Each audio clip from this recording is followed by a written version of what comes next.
తప్పు ఆ స్టాఫ్ చెప్పుండాల్సింది. ఇప్పుడు అలాంటి ఇప్పుడు ఆయన ఆలోచన ఎక్కడ కూర్చొని సినిమా చూస్తున్నారు తెలియలేదు.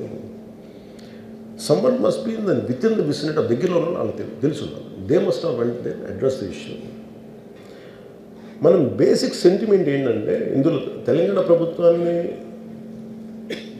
సాఫ్ట్గా వెళ్ళి ఉండొచ్చని కొంతమంది కొట్టారు.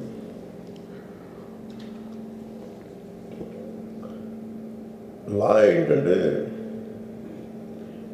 నేను శాసనసభలో నేనేం చెప్పాను, ఇఫ్ ఐ మేక్ మిస్టేక్, నేను తప్పు చేసిన punishments. Law doesn't see who you are, how popular you are are how powerful you are, doesn't care. ఇప్పుడు అందుకని నేను అందుకనే చెప్పాను, even if I make mistake please punish me. అంటే లా షుడ్ నాట్ ట్రీట్ ఈ ప్రిఫరెన్షియల్ ట్రీట్మెంట్ ఇవ్వకూడదు. No preferential treatment for anybody. That's what law says. వాళ్ళు వెళ్ళి ఇది జరగటం వల్ల ఏమైనా జరిగిందంటే జరిగిపోయింది. ఒకసారి తెలియదు మనకి ఒకసారి నాకే కొన్ని పరిస్థితులు ఎలా ఉందో అక్కడ ఏం జరిగింది నాకు అర్థం కాదు, అరుస్తూ ఉంటాను. నాకు వాళ్ళు ఏం చెప్తున్నారో నాకు వినిపించదు. ఆవిడ పాపం చనిపోయినప్పుడు నిజంగా దొరకదు. It's quite painful. సినిమా కుటుంబం ఒక సినిమా చూడటానికి వచ్చి ప్రాణాలు కోల్పోవడం అనేది ఒక చక్కని సాయంకాలం. They want to go back to the home. ఇంటికి వెళ్ళి దే వాంట్ ఓవర్ డిన్నర్ వాళ్ళు ఇంట్లో కూర్చొని ఆ ఎక్స్పీరియన్స్ షేర్ చేసుకోవటం. అలాంటి ఈవినింగ్ ఇటువంటి ఒక కుటుంబంలో చాలా బాధాకరం. దీనికి ఏమి చేసి ఉండాల్సిందంటే గోటుతో పోయేది గొడ్డలతో అంటే ఆ ముందే నెక్స్ట్ డే వాళ్ళ ఇంటికి వెళ్ళిపోయి హీరోకి కూడా తెలియక్కర్లా, అల్లు అర్జున్ గారు కూడా తెలియక్కర్లా, ఇంకా ఎవరన్నా వెళ్ళి రైట్ ఫ్రమ్ ప్రొడ్యూసర్స్ వెళ్ళి మీ బాధలో మేము ఉన్నామని చెప్పుండాల్సి. Let it be director, let it be producers or entire film unit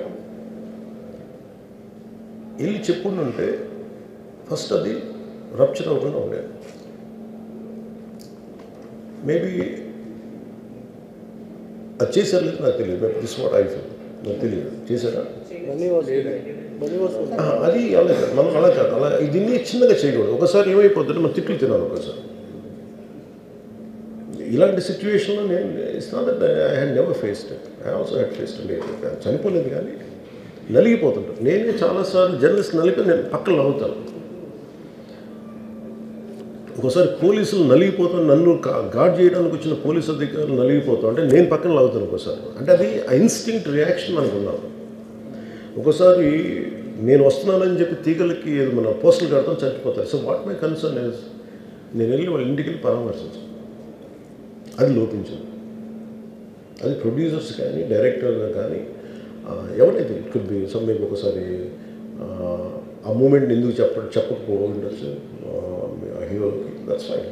కానీ ఇంతమంది మనుషులు మేము వచ్చి ఇంత కన్సర్న్తో ఉన్నాం, we feel sorry for that. అది చెప్పుండి ఉంటే బాగుండేది. అది నాకు అనిపించిన అబ్జర్వేషన్. రెండు,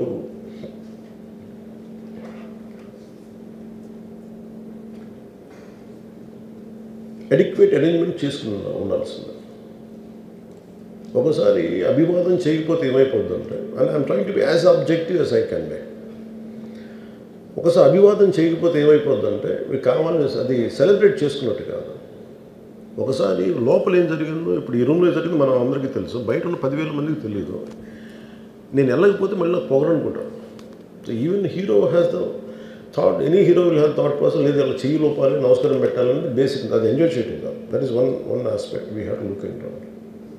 రేవంత్ రెడ్డి గారి గురించి పవన్ కళ్యాణ్ గారు చాలా గొప్పగా చెప్పేటటువంటి ప్రయత్నం చేశారు. అది పుష్ప సినిమా అంశం వచ్చినప్పుడు. దిల్ రాజు గారు వచ్చేదాకా పుష్ప అంశాన్ని గురించి మాట్లాడలేదు పవన్ కళ్యాణ్ గారు. ఎప్పుడైతే దిల్ రాజు గారు వచ్చి రేవంత్ రెడ్డి గారి దగ్గర నుంచి ఒక సందేశాన్ని తీసుకొచ్చారో, ఆ సందేశం వచ్చిన తర్వాత రేవంత్ రెడ్డి గారి గురించి గొప్పగాను, పుష్ప తప్పు చేశాడనే భావంతోనూ మాట్లాడి తన నిజస్వరూపాన్ని బయట పెట్టుకున్నాడు. అది వేరే అంశం.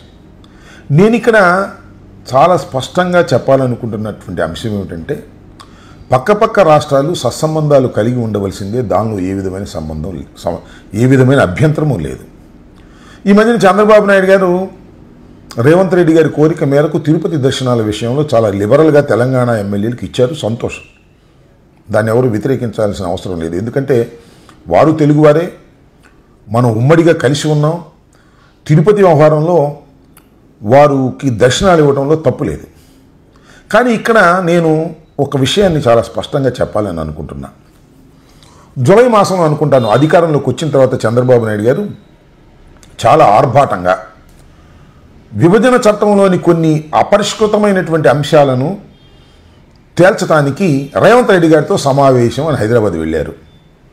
రెవెన్యూ మంత్రి గారు, అదేవిధంగా టూరిజం మంత్రి గారు దుర్గేష్ గారు, ఇంకా కొంతమంది మన మంత్రులు, అదేవిధంగా రేవంత్ రెడ్డి గారు, బట్టి విక్రమార్క గారు, మరి కొంతమంది మంత్రులు అందరూ వెళ్ళి సమావేశం అయ్యారు.